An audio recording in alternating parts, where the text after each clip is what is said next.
Today I've got in this Mini Cooper and I'm going to be cleaning it up with the help of some products that have been kindly sent for review by YumCars and Autoculture UK, so as always I'm going to be giving you my honest thoughts on them throughout the video.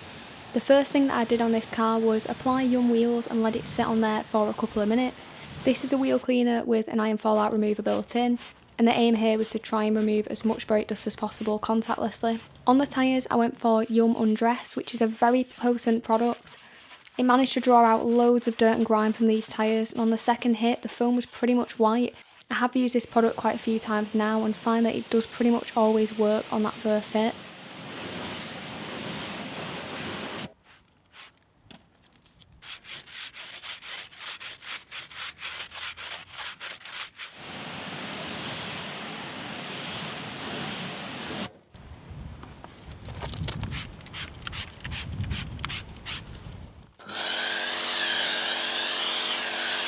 So to kick off the contact clean of the alloys themselves, I sprayed them again with a bit of that Yum wheels and then layered the Yum wheel foam on top. So this product is designed to be applied in a foam cannon and just helps to provide as much lubrication as possible during the cleaning process, which is particularly helpful on wheels like this that are gloss black and show imperfections very easily. It's recommended to use this at a 1 in 10 dilution in the foam cannon, and I've found that using about 50ml to 450ml of water will easily clean a couple of cars' wheels, so you really don't have to use that much of the product. Before I tried these three products, I was worried that it might be a little bit overkill and a bit unnecessary to use them all on a single wheel. However, having tried them, I do really enjoy how they all work together, and although it's probably not the most streamlined approach to cleaning wheels, I really can't argue with the results. They all do a really good job and are very enjoyable to use as well.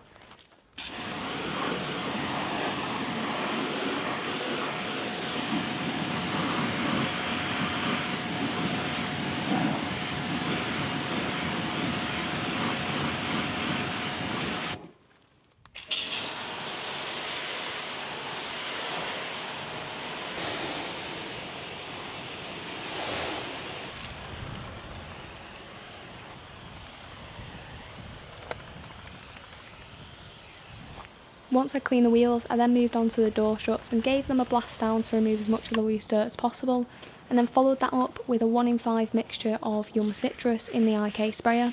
I then agitated this solution using a mitt and a few different brushes in order to remove all the built up grime.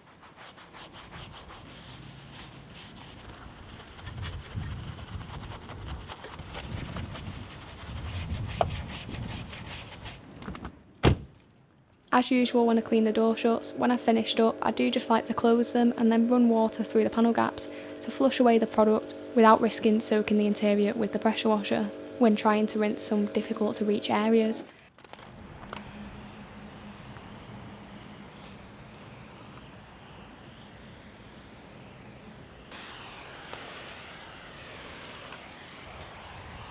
The first step of the pre-wash that I used here was again that 1 in 5 mixture of Yum Citrus in the IK sprayer, and I sprayed that all over the lower sections and the areas that were particularly built up with grime.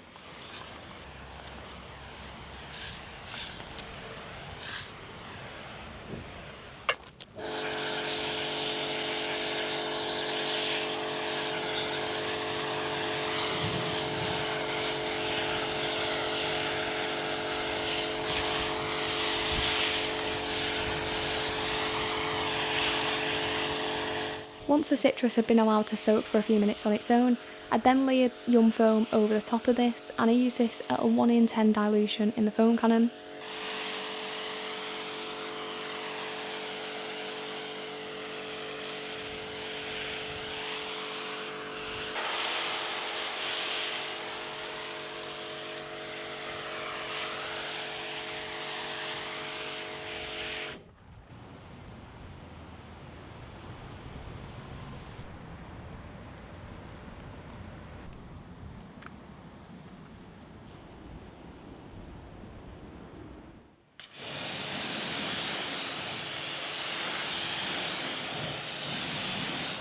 After 10 minutes I gave the car a rinse down and found that it removed pretty much all the traffic film. The citrus certainly does have some kick to it, and the foam works really well with it in order to extend that dwell time. It definitely has one of the longest dwell times out of any snow foams that I've tried, and after 10 minutes the snow foam was still covering all the vertical and horizontal panels. So if you do like this approach of applying a heavier citrus product underneath and layering a foam on top to extend the dwell, then this is definitely a good one to look at.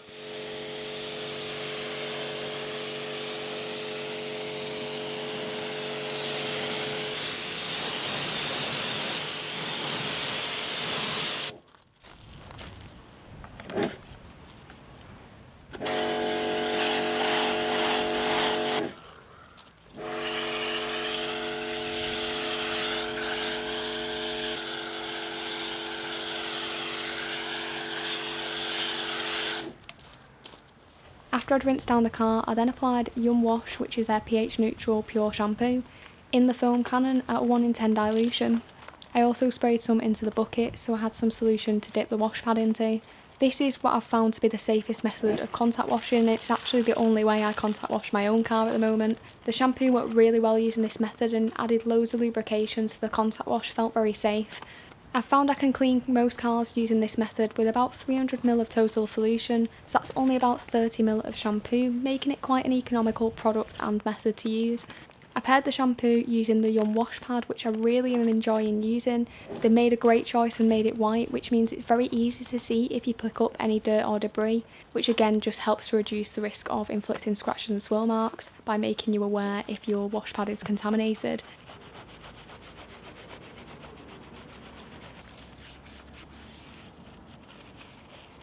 I used a collection of brushes on some of the more intricate areas during the contact wash, and I also gave the plastic trim a deeper clean using Yum Citrus, just neat this time, and a stiffer brush, as I was planning to apply a permanent trim restorer, so really wanted to make sure these surfaces were as clean as possible.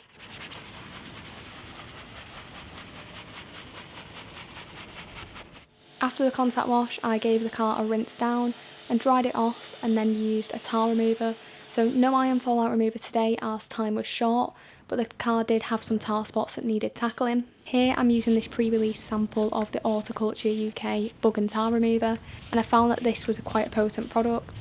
On the smaller tar spots it worked very quickly and managed to dissolve them in about 30 seconds. On the large ones it did take a second hit, but I would expect that from most tar removers. To remove any remaining residue from the previous step, I did just give the car a quick wash again, and then rinsed it off and dried it using a combination of my Blow Air RS car dryer, and then I followed that up using the Twisted Loop drying towel by Into Detailing.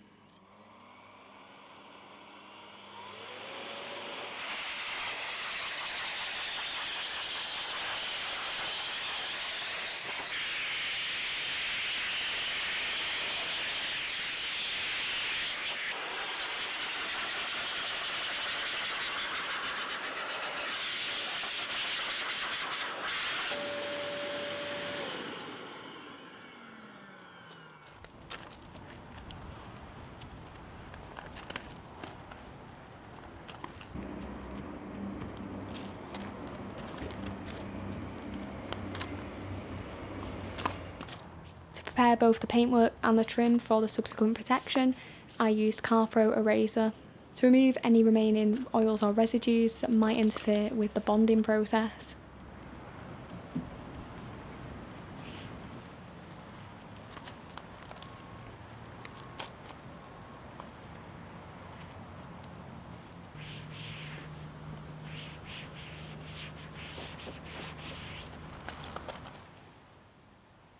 On the paintwork I used Yum Ceramic, which is a spray sealant. It's very easy to apply. You can either use a microfiber towel or an applicator pad, and the one I'm using here is the YumCars one, to spread the products evenly over the surface, and then you can pretty much instantly just buff it away using a second microfiber towel.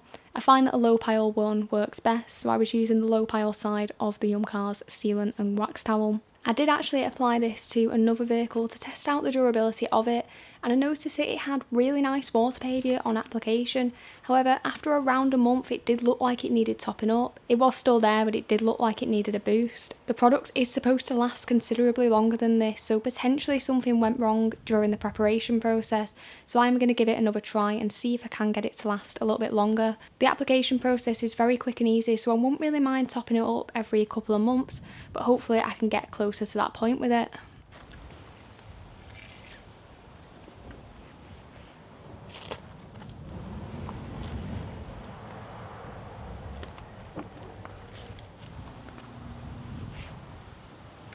On all the black plastics on this vehicle, I am using the Horticulture UK pre-release permanent trim restorer. I found that this product added a really nice darkening effect, and what it offers over regular trim dressings is that added durability.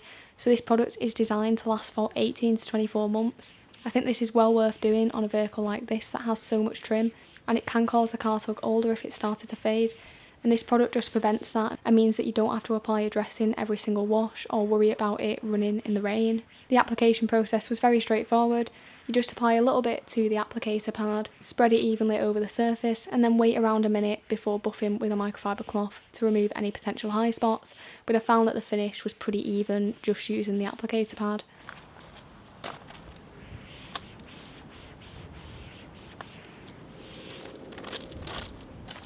On the tyres, I used YumDress, which is actually a conditioning type product, so it's not just designed to sit on top of the surface and make it look shinier, but it's actually supposed to be absorbed by the rubber and really kind of help to moisturise it and restore it. The application was really straightforward and it left a nice sheen to the tyres without them looking overly distracting or shiny. In keeping with the Great British weather, it did actually start raining as I was dressing the final tyre, so here are some pretty gloomy looking shots of the finished result.